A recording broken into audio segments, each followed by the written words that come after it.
G'day jabronis, it is Averd, back with you again. Welcome here to some more TCG draft content. We are here with, what is this, my fourth game. Yes, fourth game of the draft against Aaron Vanderkolk, quite a established player in the competition, so we are going to see how this one goes. He has a very strong team, very much kind of like counter-teaming me in a way in what he did. He drafted the Silvally GX, which kind of punishes my my Ultra Beast, and he also got the Fighting Memory, which is not great. So I've opened up here, and as you can see, I've got an okay hand. Like, I've got the Professor Oak's Research, and I've got the Zoroark that can be online by next turn. I completely forgot that one card that Aaron had actually drafted was the what do you call it? Was the Meowth that apparently does 90 damage on your second turn. I had no idea what it was. I didn't really care. So I was just like, cool, I'll just draw a card. And I get Lele, which is really nice as well.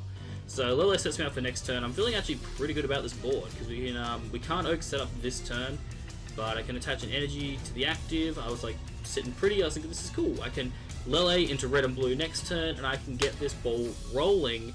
And potentially, if Aaron can't bench another Pokemon, threaten a knockout. So he gets the Fan Club, immediately gets down Type No and gets to that Meowth. So I was a little bit scared of this, but I was like, it's fine. You know, the Raikou has a 2 retreat cost. But then he has Zeraora and attaches an energy, and I was like, come on. Come on, man.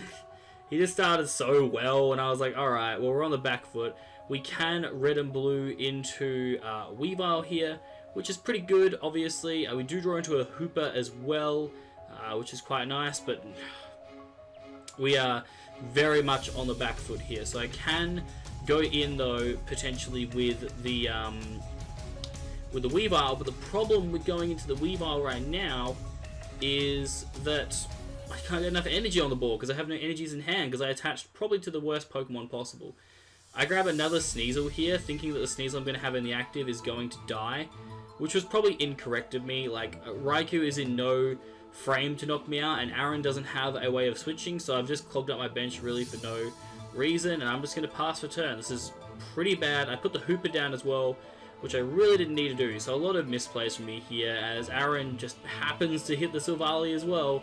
He only has 2 of them in deck, but he happens to find it. So I think a lot of the luck that maybe we were having in our games has now rubbed off onto Aaron, because this is just absolutely ridiculous, the plays that he's able to get off here. He grabs the Eevee, which he can use to become a Jolteon later on, and he is just rolling here, and we are so far in the back. And then the Swirl comes down, which means no Altar of the Moon. He brings up the Raikou with Booming Thunder, gets some energy from the discard back into the field of play, but he has none, so I'm like, cool. I top deck Weavile, and I'm thinking, okay, we can actually do some shit here, right? We can go Zoroark onto the Zorua, we can use the Lele to get us to red and blue, and then we could get down a Naganadel GX. That was the plays I was thinking of. I felt like I was in a really good position here, because Aaron's, got a very limited hand. I can use this Lele now to search for my red and blue. I can discard the Noivern and the Fishing Rod, and we can get going with this. I could either choose to discard the Noivern with my Zoroark GX first, and then find more discards for red and blue, but I'm an idiot and choose not to do that. I really should have done that. It's fine though. We're going to be able to get the red and blue off here, and we are going to be able to evolve into the Ultra Conversion Naganadel as planned, and we are going to go double Dark Energy for sure, and then we're going to hope that off this Ultra Conversion we can find ourselves an energy, because that will allow Weavile to get a knockout, and we do find an energy. We can actually use one of these energies off of a discard with Zoroark if I want to, but I'm going to get rid of the Oak's Research. Don't really need it right now. We're going to get a discard. We are going to find an Ultra Ball here, which is very interesting. We are going to Shadow Connection now, and we are going to get all the energy onto Weavile now. I could have actually chosen, maybe it was a smarter play given the board state. I could have chosen to set up Zoroark there and get the knockout with him, but I was just thinking that I have the opportunity to get Weavile back with the Fishing Rod, and I already have a Sneasel down, so I might as well just get the knockout here with the Claw Slash, even the game up. And I was sitting here thinking, Aaron's got 3 cards in hand, he has no real energy acceleration on his board. I was thinking I was in a really good spot, to be perfectly honest with you guys. I really did. He has a 4-card hand. What can he do with it? He puts down the 1 copy of triple acceleration energy that he runs, and then uses Plumeria to get rid of an energy, and then disc reloads for 5, and off of the 5 cards that he hits off of disc reload, Aaron not only gets the Persian, which is a big problem in the later of the game because of empty threat, he finds Radar, which means now that he can go and get his Dedenne and thin even further. And I'm just like, come on, man. He gets Dedenne and Jolteon off this. I'm like, this is fine. He has no way right now to knock out my Weavile. So I was feeling pretty good. As long as he doesn't hit one of those fighting memories, I'm in a really good spot. But of course he hits the fighting memory as well. I could not believe that he had just done that. It was insane. Sorry, the recording has kind of messed up there. Can we try and get it back? Can we... Hold on. Alright, we're back. And of course, like, I just couldn't believe that it happened. And then he's able to just go for the Brave Buddies for knockout. I'm like, how? How has that happened? I have now no energy in play, and he just takes 2 free prizes off of that. And I was like, alright, cool. I have no immediate way to knock out this Silvally. He's going to lose the triple acceleration, which is nice, but there's not a whole lot I can do at this stage. He's got a fighting Silvally, and I was wondering if he had the second, but no, he runs 1 triple acceleration energy, and that was the only way that he could get a knockout that turn. And so that, to me, was pretty annoying. Definitely felt like it could have been in a much stronger position if he was not able to get that knockout, but now Aaron is just so far ahead in this game that I just don't know what to do at this stage. He somehow gets off that first turn knockout with his Meowth, follows that up with a second turn knockout with the Silvally, and I'm just sitting here like, what can I do? I have tried to extend as much as possible with this deck, and it is just failing me right now, and I just couldn't believe it, really. And I was thinking, okay, well, I'm in the back, but he's only used 1 triple acceleration energy. Maybe we can mount a comeback here. So I was thinking that we have the double Ultra Ball, we can hold an Ultra Ball in hand, and then maybe if we find the Lana's Fishing Rod... This is why also I'm really annoyed that I discarded that Fishing Rod. If I had just chosen to discard the thing and use Trade first, that would have been much better. Now, for some reason, I'm using Ultra Ball. I'm sure there's a Pokemon I'm actually searching for here. I believe I'm just searching for an Ultra Beast at this stage. Instead, I'm going for an Oranguru, which is interesting. I'm not sure why. I think I'm going to go Let Loose. Okay, we're going to Let Loose with Marshadow here. Try and risk our luck there. I don't know. Maybe drawing into the Fishing Rod would have been better if I could have tried to do that. But we do hit a couple of Ultra Beasts, so that means that the Guzzlord is... Sorry, not the Guzzlord. The Naganadel is live. So we are going to go with that. But because I benched this extra Sneasel and stuff, I just don't have the bench space to set up any charge-up plays or anything. So I can attach an energy to the Zoroark, which is cool. There's no point stamping him while he has that other thing in play, the Silvally, so we're going to draw some cards. We get Ace of Roller, which we can't use because nothing's taken damage. I can attach to the Zoroark, and I can try and copy Swift Run GX to give myself a bit of a chance to claw my way back in, because the way I'm looking at this is if I can knock out one of his GXs and then get the other one knocked out through Glutton, I could still win, but it's just requiring a lot of things to happen. So I'm going to lose some in here, and I'm going to get back, I think there was the red and blue. I have to actually choose to get back the Oak setup as well, which is a little bit annoying. But I think this is okay, right? Because I'm sitting here thinking, alright, I can pass. Next turn I can attack with Zoroark if I have to. He has to set up back-to-back energies to be able to do anything, which is cool. He starts setting up the Jolteon, which is obviously scary. Disc reload for 1, sure. I was just really annoyed at this stage. Obviously, like, I've just been completely sacked and there's not much I can do about it. But he does pass a turn. I'm thinking there's a chance to hit Field Blower, which is like a turn too late, but it does get rid of the Fighting Memory and the Swell, which are both very important things to get rid of here. And now I have to go in with the Zoroark. Now, the big thing I need to try and get to this turn is my Lana's Fishing Rod. I run 2 of them. If I can get a Lana's Fishing Rod to get my Weavile back into my deck, then I can red and blue it onto the board and start getting my energy acceleration going, and then maybe there's a chance to claw this game back. I mean, it's very unlikely given how well Aaron started, but I'm hoping that off of the trade, I'm seeing so many cards in deck, and I'm seeing so many things that I could play. Like Stinger here could have even been really nice in some situations. I trade away a Poipole, and I'm just hoping at this stage, hoping that I can see Fishing Rod, but I just can't see it. And it's super frustrating. We are going to be able to get some chip onto this thing, but I can't even use Trickster GX this turn because I don't have a Dark Energy at all. I don't know where, like, I had 3 and they went all the way, but surely I have more in my deck. So I can attach, I can still go for Righteous Beating, which is cool and all, but Aaron runs Max Potion, so this damage doesn't really mean shit in the long run. if he's able to play a Max Potion. But I'm there like, okay, he has Max Potion, but there's only 2 of them in deck, so Lizard didn't run 2 Triple Axle. He definitely does. But it looks like maybe he only runs 1 Fighting Memory, unless he has one in hand right now. I'm not sure what's about to happen. We do see another Disc Reload, so you can just go for the Brave Buddies here and half hit my Zoroark, which is obviously scary. We do see the Brave Buddies come out, and Aaron has Guzma, as well as Custom Catchers, as well as Great Catcher, I believe. So this turn, I'm like, right, this is the last turn when I can dig to try and find Weavile, try and find the other Fishing Rod. If I can get to it, maybe there's still a chance in this game. If I can't get to it, then I might as well kiss this game goodbye, because I got the red and blue, and now I'm just fishing. I'm like, come on, surely I can find this Fishing Rod. Nah, I couldn't find it.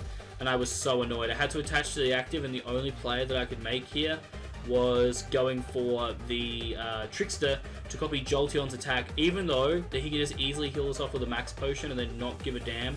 I didn't have a choice. I was so far on the back that I was like, there's nothing else I can really do here. This is horrendous. So, sure, we're going to go for it. I was just really mad that I could not find any way to get into it. So we are going to Trickster. And we are going to copy the Swift Run GX and shebang. Nice 110. Like, it's good chip. He is in range of another Righteous Beating next turn, but it's not going to mean a whole lot if I can't really do anything. And I was just hoping at this stage that maybe he didn't have any of his Gust in play, because that obviously could have been a problem. But there we go. There's the Great Catcher. Man's got everything he needs. He just brings up my Naga because he has a GX attack that just one-shots an Ultra Beast. And then he also, I think, is packing Energy Switch. I can't remember if it's Energy Switch or Multi-Switch or whatever. But he gets another Disc Reload. I was just like, that was the other thing. I guess it was happening with me too, so I can't complain too much about it. But the sheer amount of times that Aaron was able to... Oh yeah, this is the one where he evolved the Electrode, got the energy on there, and then he's just able to simply go for White Knight GX, get a free knockout. And I was like, yeah, or Silver Knight, whatever it's called. And I was like, okay, cool. I can knock this out with Zoroark, but then Jolteon will just knock me out in return. But I was thinking, okay, maybe there's a chance, right? If I bring Zoroark active, and then I knock out his Silvally with the Zoroark, then he may not be able to draw into an energy. And then Jolteon might not be able to finish me for game. So that was my thought process. I don't know why I'm hovering over this Hooper right now. Why would I hover over the Hooper? Why, Sam? Why is Hooper the play? What is Hooper doing? Absolutely nothing. Why did I ever think that was the option?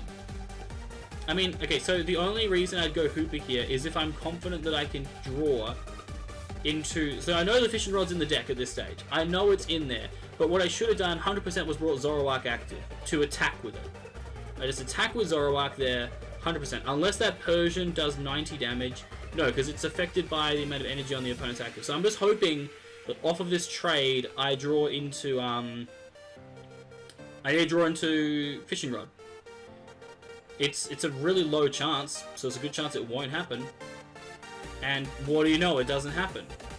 Like, I don't know why I did that. The easiest play there was, well, not easiest, but the best play that I could have made there was going Zoroark, knocking out the Silvally, and then reset stamping. And if he can't find the energy for Jolteon, I can Acer Roller back the Zoroark if I have to, or I can use red and blue, get my Weavile in play, and then start going ham with other attackers if I need to. Like the Lele, I could have charged that up and attack with it.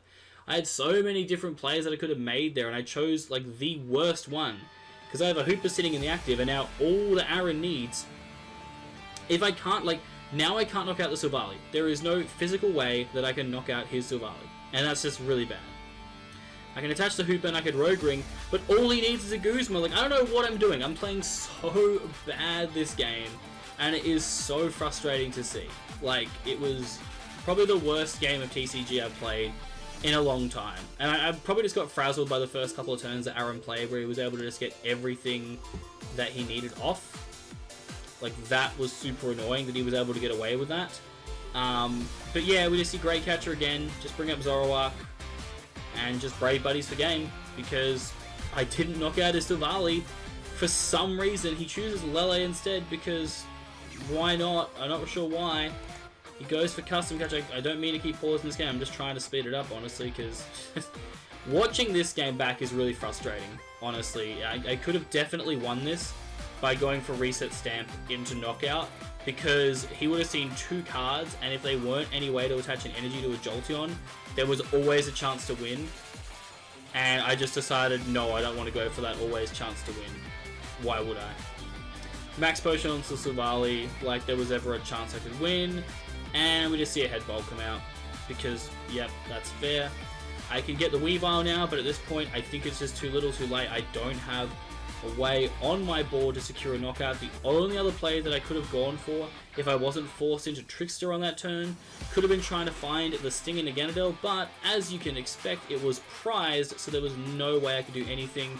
So I'm pretty confident I'm going to scoop it up pretty soon. I'm just going to call it right now, he wins. I'm not going to try and go through any more of this play, we're just going to go to game 2. Good. Alright, we're going into game 2. I think I chose to go second, just because I wanted to try and find a supporter and get set up with Oak's setup and not get knocked out immediately by Thingy-Bob, what do you call it? The Silvally.